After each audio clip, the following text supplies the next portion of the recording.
जय हिंद। संतोष study circle के इस यूट्यूब मंच पर आप सभी का तहे दिल से शुक्रिया। आज हम लोग ज्योग्राफी 10वीं क्लास का जो चैप्टर है मानचित्र अध्ययन, इसके बहुवैकल्पिक प्रश्नों को करेंगे। और वैसे प्रश्न जो बिहार बोर्ड के द्वारा 2011 से 2025 तक पूछे गए, मतलब 15 वर्षों का क्वेश्चन बैंक हम करवाने जा रहे हैं इस चैप्टर से, जितने भी आज तक एमसीक्यू पूछे हैं। तो पहला क्वेश्चन है, तल चिन्ह की सहायता से किस स्थान विशेष की मापी गई ऊंचाइयों को क्या कहा जाता है? किसी स्थान विशेष की मापी गई ऊंचाइयों को क्या कहते हैं? तो इसे कहा जाता है स्थानिक ऊंचाई। स्थानिक ऊंचाई, ये करेक्ट आंसर हो जाएगा option number A. Next question है, मानचित्रों में नीले रंग को नीले रंग से किस भाग को दिखाया जाता है? तो ये हो जाएगा जल को। किसको? जल को दिखाया जाता है। भू-आकृतियां त्रिआयामी होती हैं क्योंकि इसमें लंबाई, ऊंचाई और चौड़ाई तीनों होते हैं, इसलिए भू-आकृतियां त्रिआयामी होती हैं। कैसी होती हैं? त्रिआयामी। तो इनमें से सभी करेक्ट आंसर हो जाएगा। निम्नलिखित में कौन उच्चवाच प्रदर्शन करने की विधि नहीं है? देखिए, अस्तर रंजन हो गया, हैसुर विधि हो गया और पर्वतीय छायाकरण, ये तीनों विधियों का उपयोग उच्चवाच प्रदर्शन करने के लिए उपयोग में लाया जाता है। लेकिन ये सारणीकरण, इसका उपयोग हम उच्चवाच प्रदर्शन में नहीं करते हैं। उच्चवाच प्रदर्शन के लिए हैसुर विधि का विकास किसने किया था? एक व्यक्ति थे लेहमान, इन्होंने ही उच्चवाच प्रदर्शन के लिए हैसुर विधि का विकास किया। छोटी, महीन एवं खंडित रेखाओं का ढाल की दिशा को खींचकर उच्चवाच प्रदर्शन करने की विधि को क्या कहते हैं? इसे ही हैसुर विधि कहा जाता है, जो लेहमान के द्वारा यह विधि लाई गई थी। पर्वतीय छायाकरण विधि में भू-आकृतियां पर किस दिशा से प्रकाश पड़ने की कल्पना की जाती है? तो पर्वतीय छायाकरण विधि में किस दिशा से? तो ये होगा उत्तर पश्चिम। क्या हो जाएगा? उत्तर पश्चिम, ये करेक्ट आंसर हो जाएगा option number C. Next question है, पर्वतीय देशों के उच्चवाच को प्रभावशाली ढंग से किस विधि द्वारा दर्शाना संभव है? तो पर्वतीय छायाकरण विधि द्वारा। किसके द्वारा? पर्वतीय छायाकरण विधि द्वारा, ये करेक्ट आंसर हो जाएगा। नक्शे पर जलीय भाग को किस रंग से दिखाया जाता है? इसका आंसर आप लोग बताइए कमेंट में, किसको दिखाएंगे, क्योंकि इसका विश्लेषण पहले किया गया है।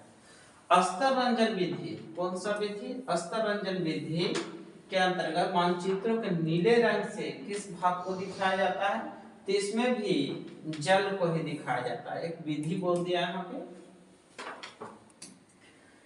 अस्तर रंजन विधि के अंतर्गत मानचित्रों मैदान को किस रंग से दिखाया जाता है? इस मैदान को हरा रंग से दिखाया जाता है। किस विधि द्वारा? अस्तर रंजन में मैदान को हरे रंग से दिखाया जाता है। अस्तर रंजन विधि के अंतर्गत हल्के कत्थई रंग से किस भू-आकृति या स्थलाकृति को दिखाई जाती है? किस रंग से? हल्के कत्थक रंग से ये पर्वत को दिखाया जाता है। किसे दिखाया जाता है? पर्वत को। ये करेक्ट आंसर हो जाएगा। नेक्स्ट क्वेश्चन है, अस्तर रंजन विधि के अंतर्गत मानचित्रों में सफेद रंग से किसे दिखाएगा? सफेद जहां पे बर्फीला है या बर्फ से रिलेटेड हो, उसको करेक्ट मार दीजिए, तो ये करेक्ट आंसर हो जाएगा। नेक्स्ट ऑप्शन है, क्वेश्चन है, समुद्र की सतह के समानांतर समान ऊंचाई वाले स्थानों को मिलाने वाली रेखा क्या कहलाती है? इसे कौन सा रेखा कहेंगे? समोच्च रेखा। कौन सा रेखा? समोच्च रेखा, ये करेक्ट आंसर हो जाएगा। ज्वालामुखी से यदि कोई पहाड़ी बनती है तो किस प्रकार की दिखाई देती है? तो शंकुनुमा। कैसा दिखाई देगा? शंकुनुमा दिखाई देगा, इस आकार का। ये ज्वालामुखी पर्वत है।